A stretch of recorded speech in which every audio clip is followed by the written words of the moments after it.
नमस्कार। आप सुन रहे हैं ये पुस्तक बक ब्लू पर। पीसफुल लव, नई शुरुआत और पंचलेट की मुस्कान।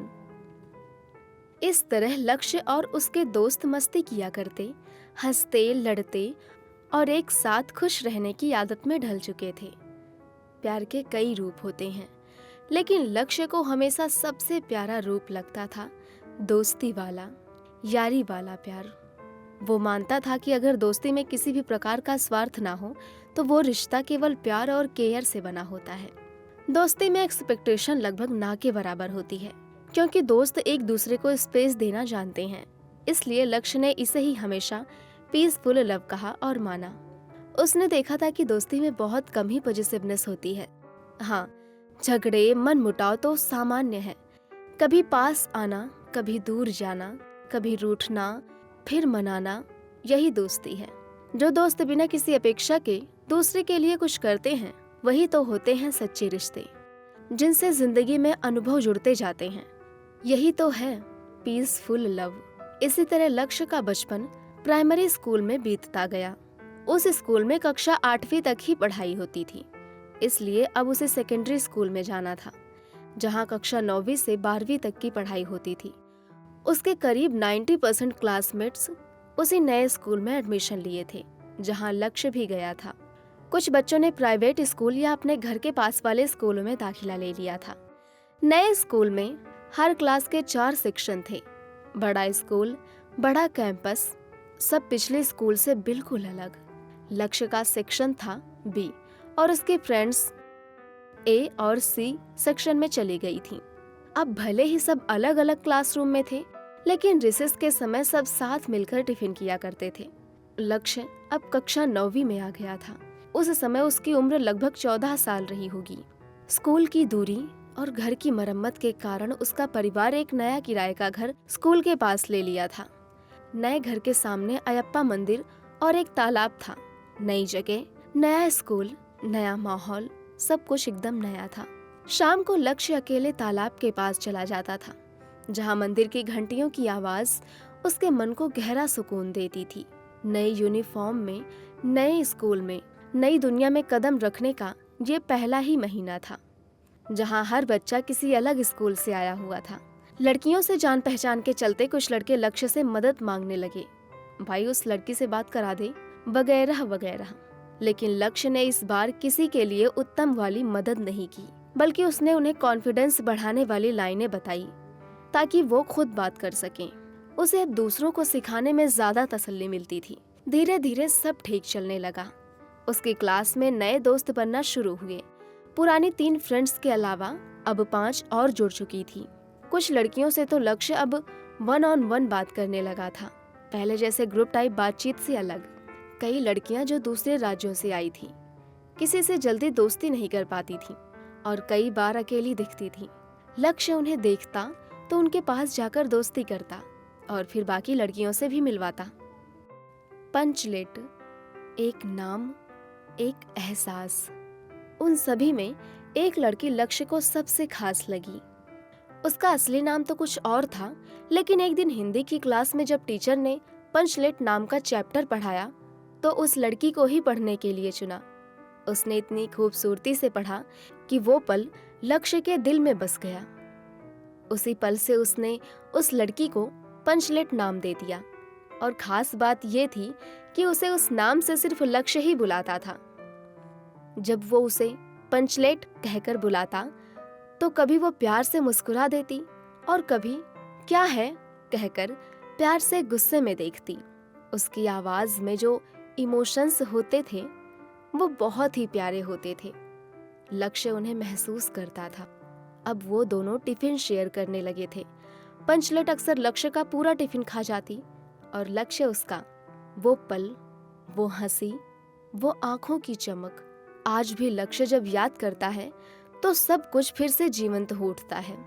वो प्यार जो दोस्ती में था वो बहुत खास था, क्योंकि वो सिर्फ दोस्त थे। जब लक्ष्य दूसरी लड़कियों से बात करता तो पंचलेट को ना कोई जलन होती, ना कोई गिला। उसे कभी ये नहीं लगा कि तुम मुझे वक्त क्यों नहीं देते। ना इनसिक्योरिटी, ना पॉजिटिवनेस, ना शक। शायद आज की तारीख में लोग भरोसे के काबिल इसलिए नहीं हैं क्योंकि उन्हें दूसरों में अपना ही दोष दिखाई देता है। पर बचपन में ऐसा कुछ नहीं था। बच्चे सच्चे होते हैं। जहाँ बड़े लोग इमोशंस को कंट्रोल करना सीख लेते हैं, बच्चे तुरंत रिएक्ट करते हैं। गुस्सा, प्यार, उदासी, रोना, हर भाव वे जाहिर करते हैं, फिर माफ करके आगे बढ़ जाते हैं। और यही बात उन्हें इस दुनिया का सबसे सच्चा प्रेमी बनाती है। स्कूल की गलियों में गूंजती दोस्ती, पहली मोहब्बत की दस्तक। लक्ष्य और पंचलेट की दोस्ती अब और गहरी हो चुकी थी। रोज की बातचीत ने उनकी अंडरस्टैंडिंग को इतना मजबूत बना दिया था कि एक दूसरे की बात बिना कहे भी समझ जाते थे। इसी दौरान लक्ष्य के बगल वाली बेंच की कुछ लड़कियों ने भी उससे टिफिन करते समय रिसेस में वक्त बिताना शुरू कर दिया। अब वो 4 लड़कियों के साथ लंच करता था, जिनमें से एक थी शैगी, वही दोस्त जिसकी कभी उत्तम से दोस्ती करवाई थी। बाकी 3, प्रियंका, लक्ष्मी और रुखसार, एक ही स्कूल से आई थी। लक्ष्य जब शैगी से उत्तम के बारे में पूछता तो उसके जवाबों से साफ होता कि वो उसमें कोई इंटरेस्ट नहीं रखती।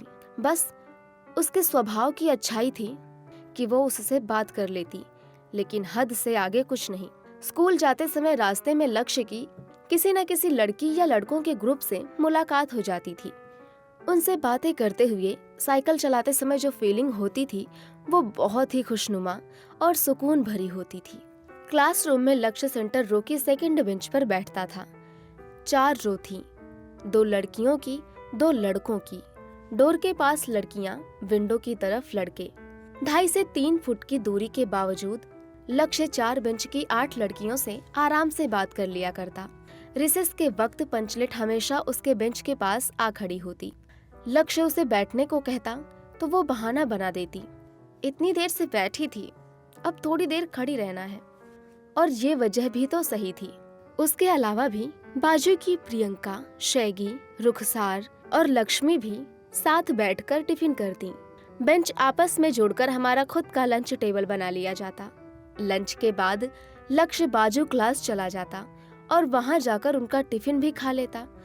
उसकी क्लास की लड़कियां थोड़ी शर्मीली थी, जबकि बाजू की क्लास की लड़कियां काफी खुली और एक्सप्रेसिव थी। कभी कभी जब लंच के बाद उनका डांस करने का मन होता तो क्लासरूम का दरवाजा अंदर से बंद कर लिया जाता। लक्ष्य 5-6 लड़कियों के साथ उस बंद कमरे में रहता और सब गाने गाते, नाचते, मस्ती करते।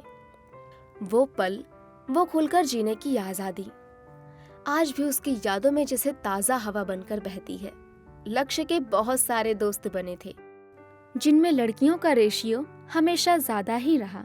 उसे कभी फेमिनिन नेचर की कमी महसूस नहीं हुई। उसकी माँ का ना होना उसे बहुत खलता था, लेकिन दोस्तों में वो प्यार ढूंढने लगा था।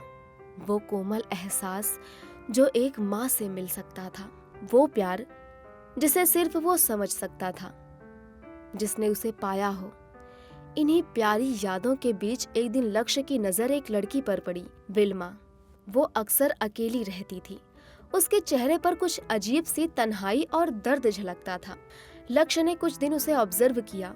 फिर जब एक दिन उसे एक लड़के से उदासी भरी बातचीत करते देखा तो बात की तह में जाने की जिज्ञासा होने लगी। वो समझ गया था कि उन दोनों का ब्रेकअप हो रहा है और शायद विल्मा टूट रही है। लक्ष्य को तब ब्रेकअप शब्द का अनुभव नहीं था, लेकिन उस फीलिंग को उसने पहली बार देखा, पहली बार महसूस किया। धीरे धीरे वो विल्मा के पास गया, उससे बातें करने लगा। वो भी अब उससे खुलकर बात करने लगी थी। एक दोस्ती बन गई थी, लेकिन फीलिंग्स उससे कहीं आगे निकलने लगी थी। पर दोनों ही इजहार नहीं करते थे। एक बार की बात है, बरसात हो रही थी और विल्मा बिना छाते के मार्केट चली गई थी। भीगकर जब वो क्लासरूम में आई तो थोड़ी देर खुद को पोंछकर बाहर जाने लगी। लक्ष्य ने उसे साइड में रोका और कुछ देर रुकने को कहा। फिर अपनी जेब से रुमाल निकाला और उसके चेहरे और गर्दन को धीरे धीरे पोंछा। फिर रुमाल उसे थमाते हुए कहा, गर्दन के नीचे भी पोंछ लो। विल्मा ने वैसा ही किया। फिर वो चली गई। उसे लैब के लिए कुछ सामान चाहिए था। उस दिन के बाद उसकी बातचीत और भी आत्मीय हो गई। विल्मा अब खुश रहने लगी थी। डिप्रेशन, ब्रेकअप सब पीछे छूट गया था। लक्ष्य को लगा ये दोस्ती नहीं, थोड़ा ज्यादा है। अब पहली बार उसे ऐसा लग रहा था कि ये प्यार है और इस बार दोस्ती से ऊपर है। और फिर एक दिन उसने विल्मा को प्रपोज कर दिया, लेकिन जवाब में विल्मा ने शैगी को बीच में लाकर कहा, तुमसे शैगी प्यार करती है, मैं उसके साथ ऐसा नहीं कर सकती। लक्ष्य चौंक गया। उसने शैगी को बुलाया और पूछा, क्या बात है? शैगी ने साफ कहा, ऐसी कोई फीलिंग नहीं है, हम सिर्फ बेस्ट फ्रेंड हैं। लक्ष्य ने शैगी से कहा, उसे समझाओ कि हम दोनों के बीच कुछ नहीं है, वो मेरा प्रपोज तुम्हारे कारण अस्वीकार न करे। पर विल्मा ने बात मानने से इनकार कर दिया। इस तरह वे सिर्फ दोस्त ही रह गए, लेकिन उनकी बॉन्डिंग, उनकी केमिस्ट्री थोड़ी थोड़ी कपल जैसी लगने लगी थी। विल्मा की सहेलियां अब उन्हें कपल टाइप मानने लगी थी। स्कूल के बाहर केवल केमिस्ट्री की ट्यूशन में वे मिलते थे, बाकी सब्जेक्ट्स की ट्यूशन अलग थी। कभी कभी स्कूल के गेट के पास साइकिल रोककर थोड़ी देर बात कर लिया करते, क्योंकि उनके घर अपोजिट डायरेक्शन में थे तो साथ नहीं जा सकते थे। एक बार जब वे मस्ती कर रहे थे, लक्ष्य ने विल्मा की साइकिल का पिछला हिस्सा पकड़ लिया ताकि वो ना जाए। तभी सामने से उसके पापा आ गए। विल्मा डर गई, गुस्से में बोली, छोड़ो, पापा हैं। लक्ष्य ने फौरन साइकिल छोड़ दी। वहां 5-6 लड़कियां और थी, लक्ष्य अकेले लड़का था। उसके पापा कुछ नहीं बोले, बस चुपचाप आगे बढ़ गए। और ऐसे ही लक्ष्य की जिंदगी में पहली मोहब्बत की दस्तक हुई, जो अधूरी तो रही पर गहरी बहुत थी। प्यार की परछाई, एहसासों की परिपक्वता और इम्तिहान का दिन।